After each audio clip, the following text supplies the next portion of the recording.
Hello नमस्कार। Parameter of law channel पर आपका स्वागत है।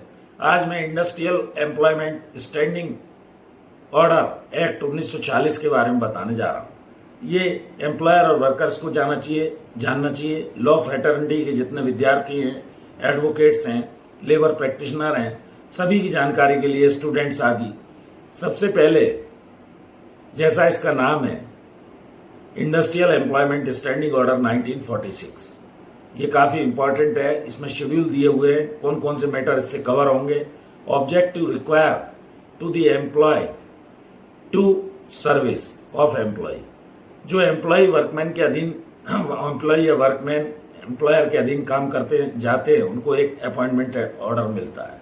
किन रूल्स के तहत वो गवर्न होंगे, क्या रेगुलेशन और कंडीशन सर्विस की होंगी, नोटिस बोर्ड पे ये सब चीज़ें, एम्प्लॉयर की कंपनी में क्या स्थिति है उसको डिस्प्ले करना होगा। एवरी एस्टेब्लिशमेंट जहां 100 से अधिक वर्कर काम करते हैं, उन पर ये स्टैंडिंग ऑर्डर लागू होते हैं। 12 महीने के अंदर कितने लोग एम्प्लॉयड हुए, इसकी डिटेल देनी होगी। यहाँ ये एक्ट लागू हो जाता है। 100 से कम वर्कमैन पर भी यदि एप्रोप्रिएट गवर्नमेंट या युक्त सरकार चाहे तो ये स्टैंडिंग ऑर्डर लागू कर सकती है, यह आपको जानना चाहिए। दूसरा, जैसे बॉम्बे इंडस्ट्रियल रिलेशन एक्ट है, पुराना 1940 का था, इसके बाद 61 में हुआ जो Bombay industrial relation act 1961, Madhya Pradesh industrial relation act 1961, Gujarat industrial relation act 1961 और छत्तीसगढ़ इंडस्ट्रियल रिलेशन एक्ट। 4 स्टेटों में ये इंडस्ट्रियल रिलेशन एक्ट लागू है, जो पीसफुली हार्मनी बनी रहे, इंडस्ट्री अच्छे से रन करे। कोई भी इंडस्ट्री सेंट्रल गवर्नमेंट की हो, स्टेट की हो, इन पर ये, जैसे इंडस्ट्रियल डिस्प्यूट एक्ट है, वो 99 तक या के कामगारों पर 100 या उससे ज़्यादा जहाँ वर्कर काम करते हैं, इंडस्ट्रियल रिलेशन एक्ट एप्लीकेबल होता है। कोई भी इंडस्ट्री में ये सर्टिफाइंग, जो आप स्टैंडिंग ऑर्डर बनाते हैं, सर्टिफाइंग ऑफिसर के पास भेजने होते हैं, अप्रूवल कराना होता है। इसके लिए रीजनल लेबर कमिश्नर हो सकते हैं, लेबर कमिश्नर हो सकते हैं।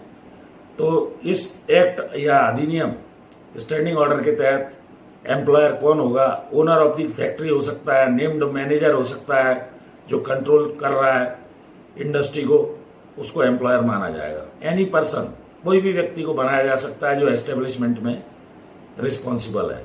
इंडस्ट्रियल एस्टेब्लिशमेंट जो पेमेंट ऑफ वेजेज एक्ट के तहत, और इंडस्ट्रियल एस्टेब्लिशमेंट में, रेलवे में भी ये लागू होते हैं स्टैंडिंग ऑर्डर। तो स्टैंडिंग ऑर्डर बेसिकली रूल्स हैं जो सेवा की शर्तों को गवर्न करते हैं।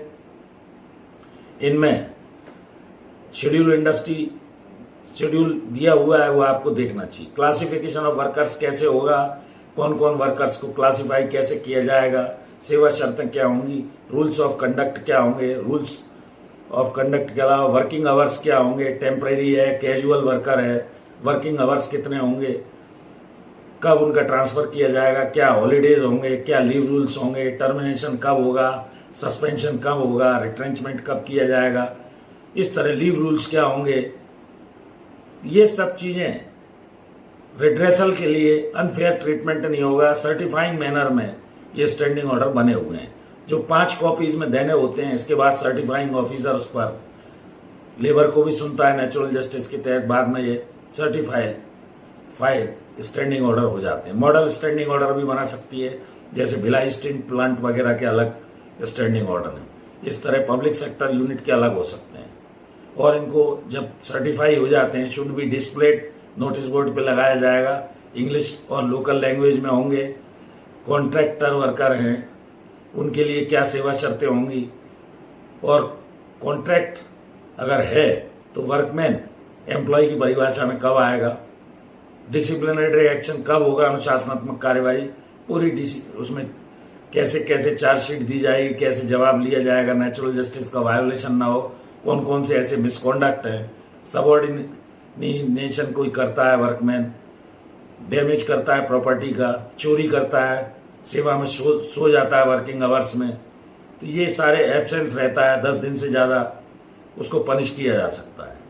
तो ये सब चीज़ें, डिसओबीडियंस करता है, ब्राइब लेता है, हैबिचुअल निगलेक्ट ऑफ वर्क का आदी है, तो इनके लिए ये सब स्टैंडिंग ऑर्डर बनाए गए हैं, सर्टिफाइड स्टैंडिंग ऑर्डर और model standing order.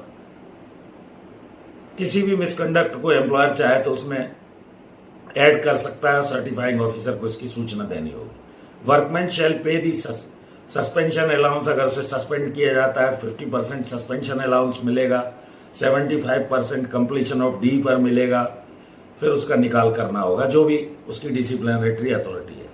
Right to suspension allowance प्राप्त करने का उसका एक अधिकार है, fundamental right. Workman can apply the modification of standing order. Employer दो कैटेगरीज वाले, डेली रेटेड हो सकते हैं, मंथली रेटेड हो सकते हैं।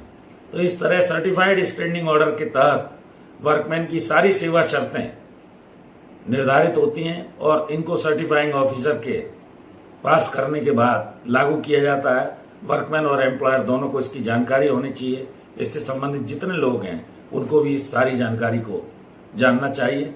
मैंने छोटे से वीडियो के द्वारा कुछ ऐसी बातें आपको बताई, अच्छी लगी हो तो चैनल अगर सब्सक्राइब नहीं किया है चैनल सब्सक्राइब कर लें, मित्रों दोस्तों को भेजें, लाइक करें, शेयर करें। लगभग 84,800 मेरे सब्सक्राइबर हैं और करीब 3200-3300 वीडियो अपलोड हैं। इस चैनल को देखिए, मेरे लायक कुछ हो तो लाइक कमेंट करें, उसमें कमेंट करें, मैं उस विषय पर वीडियो बनाने का प्रयास अवश्य करूँगा। मैं हृदय से आभार हूँ। एक और विशेष अनुरोध, मेरी धर्मपत्नी श्रीमती अर्चना शर्मा का भी यूट्यूब पर एक चैनल अर्चना आरटीएफ के नाम से है, कृपया उससे भी जुड़िए। मेरा इस चैनल को चलाने का मुख्य प्रयोजन ये है कि लोग कानून को जाने, भारत के। Ignorance of law is no excuse, जैसा मैं कहता आया हूँ। तो आपका हृदय से स्वागत करता हूँ इस वीडियो में। यहीं तक, फिर मिलते हैं नए विषय के साथ। Thank you for watching this video. नमस्कार।